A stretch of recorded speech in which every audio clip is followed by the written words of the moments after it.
ओ यार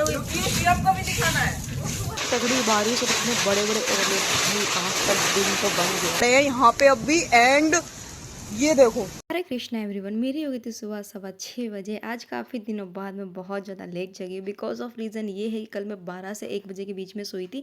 एंड अभी आपको मैं बाहर का वेदर दिखाती हूँ, कितना प्यारा वेदर हो रहा है। सीरियसली इस वेदर का बहुत दिनों से वेट था। तो सुबह सुबह कॉफ़ी पी के अपना मूड फ्रेश करके मैं आ गई थी अपने स्टडी टेबल के पास। एंड फिर करी मैंने अपने स्टडी टेबल की थोड़ी सी सफाई, क्योंकि कल मैंने रात अपना जो भी रिवीजन वगैरह करा था ना, क्योंकि कल मैंने कुछ शेड्यूल चेंज करा, लाइक कि मैंने 30 डेज़ का अपना चैलेंज लिया है कि किस तरीके से मुझे अपने चैलेंज में क्या क्या चीज़ों को हैंडल करना है। तो अभी सबसे पहले मैं मॉक लगाऊंगी, ठीक है। आज मैं मॉक में देखूंगी कि मेरे क्या स्कोर बन रहे हैं। एंड जो मैंने चैलेंज लिया है, आज से आने वाले 30 दिन के बाद तक मेरा क्या स्कोर बूस्ट हुआ है, किस तरीके से मैंने प्रिपरेशन में अपनी चेंजेस करी है, स्ट्रेटजी मैंने क्या अपनाई है जिसके चक्कर में मेरा स्कोर बूस्ट हुआ है, और नहीं भी हुआ है तो मैं आपको वो भी शेयर करूँगी। तो फिलहाल सबसे पहले सेशन में मैंने अपना मॉक टेस्ट रखा था, वो भी फुल मॉक टेस्ट, सीजीएल का मॉक टेस्ट, क्योंकि आप सबको पता है कि वैकेंसी निकलने ही वाली है एंड जून में इसके एग्ज़ाम भी कैंडिडेट होने वाले हैं।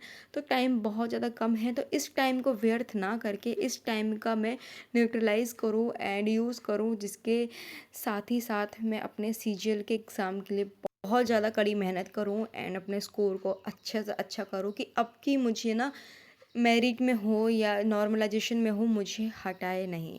तो यहाँ पे मेरा पहला मतलब सेशन था, जो मेरा मॉक टेस्ट था वो कंप्लीट हो गया था। एंड मुझे थोड़ी सी नींद आ रही थी, जिसके चक्कर में फिर मैंने बनाई अपने लिए कॉफ़ी। एंड अभी मेरी फ्रेंड सो रही है, क्योंकि आज है शनिवार एंड उसको कहीं जाना नहीं है, तो वो सो रही थी। मैंने अपने लिए ही कॉफ़ी बनाई।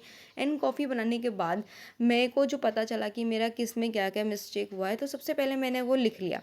हालांकि इससे पहले भी जो मैंने मॉक दिया था वो मैंने स्टिकी नोट्स पे लिखा हुआ है कि कौन कौन से टॉपिक मेरे गलत थे, लेकिन स्टिल जो आज का मेरा मॉक टेस्ट था वो भी मैंने लिख लिया। लिखने के बाद सबसे पहले मैंने जीके उठाया, क्योंकि कहीं मुझे पता है कि जीके में जो टॉपिक आ रहा है उस टॉपिक को अगर मैं पढ़ लूँगी तो 1 से 2 नंबर मेरे अच्छे से गेन हो सकते हैं।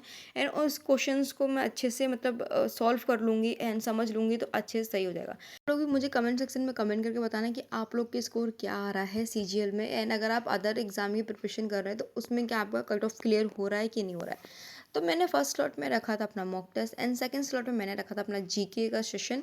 एंड जो भी मेरे मॉक टेस्ट भी था ना, वो भी मेरे लगभग 2 घंटे के आसपास चला था। लगभग क्या 2 घंटे के आसपास चला ही था। एंड एनालिसिस वगैरह करा मैंने, तो उसमें लगभग मुझे 2.5 से 3 घंटे लग गए थे। एंड फिर मुझे लगा थोड़ी सी नींद आ रही, तो मैंने कॉफ़ी पी थी। कॉफ़ी पीने के बाद फिर से मैंने अपना सेकंड स्लॉट स्टार्ट करा था, क्योंकि आज का जो है बहुत सारी चीज़ें मैं चेंज करूँगी। लाइक पहले मैं सबसे पहले इंग्लिश पढ़ती थी, वो मैं इंग्लिश ना पढ़ के अभी मैं मॉक दिया है। एंड मॉक देने के बाद फिर मैंने अपना अपना जीके का सेशन लिया। जीके का सेशन कंप्लीट करने के बाद 1.5 घंटे का सेशन मेरा ये चलाता है। एंड उसके बाद मैंने करी अपने स्टडी टेबल की सफाई। यहाँ पे जो भी मेरे रफ पेज वगैरह रखे हैं वो उसको मैं सारे के सारे साइड कर दूंगी, क्योंकि पैम्पलेट्स वगैरह बहुत ज़्यादा हो गए थे एंड इतना मेरे को यूज़ है नहीं, क्योंकि मुझको ये लगता है कि स्टडी टेबल पे जितनी कम चीज़ें हो उतना अच्छा रहेगा। तो इन सब चीज़ों को अच्छे से मैनेज करूँगी, साथ रहूँगी। एंड यहाँ पे मेरे पास ये एसएससी की बुक भी रखी हुई है, जिसमें सिर्फ सीजीएल के एंड सीपीओ के लाइक मेंस लेवल के ही क्वेश्चंस वगैरह रहते हैं।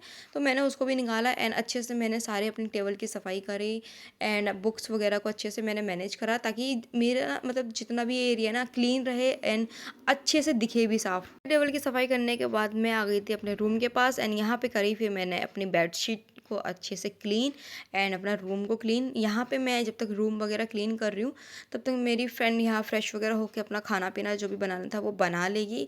एंड फिर मेरा काम यही रहेगा कि मैं अपना रूम क्लीन करके खाना खाऊं। तो यहाँ पे खाना पीना बन गया था और हमने खाया था खाना। खाना खाने के बाद अगेन मैं बैठ गई थी मैथ के सेशन के लिए अच्छे से फ्रेश वगैरह होके। एंड ये सेशन मेरा लगभग चलेगा, क्योंकि मुझे इसमें से कम 150 क्वेश्चन कंप्लीट करने हैं। एंड 50 मैंने 2 दिन पहले करे हैं, 50-50 एंड आज का 50 करना है। तो वो तो मुझे सिर्फ उसी प्रैक्टिस करनी, तो उसमें इतना टाइम लगेगा नहीं। लेकिन जो एंड के 50 क्वेश्चन रह जाएंगे ना, उसमें टाइम बहुत ज़्यादा लगेगा, क्योंकि वो थोड़ा मेंस लेवल के रह जाएंगे। क्योंकि शुरुआत के जो क्वेश्चन होते हैं ना वो ईजी टू मॉडरेट होते हैं, एंड जो लास्ट के जो क्वेश्चन होते हैं ना वो मॉडरेट टू एडवांस होते हैं, जिसके चक्कर में हमें टाइम लग जाता है।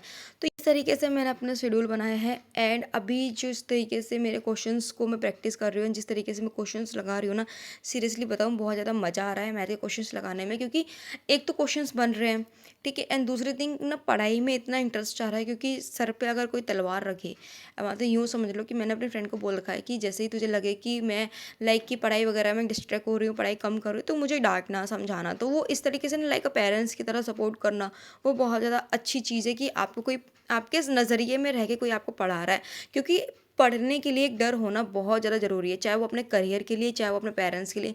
लाइक मुझे डर है कि मैं यहाँ पर आकर टाइम वेस्ट ना करूँ एंड जितना हो सके उतना अच्छे से पढ़ाई करूँ। एक्चुअली बताऊँ 3.5 घंटे की स्टडी हो भी चुकी थी और लगभग मेरे को 1.5 घंटे की स्टडी और करनी थी, और आप देखो इतनी तेज बारिश होने लगी एंड बारिश के साथ साथ भाई सीरियसली इतने बड़े बड़े ओले गिरने लगे। लाइक आप देखो कितनी भयंकर बारिश हुई।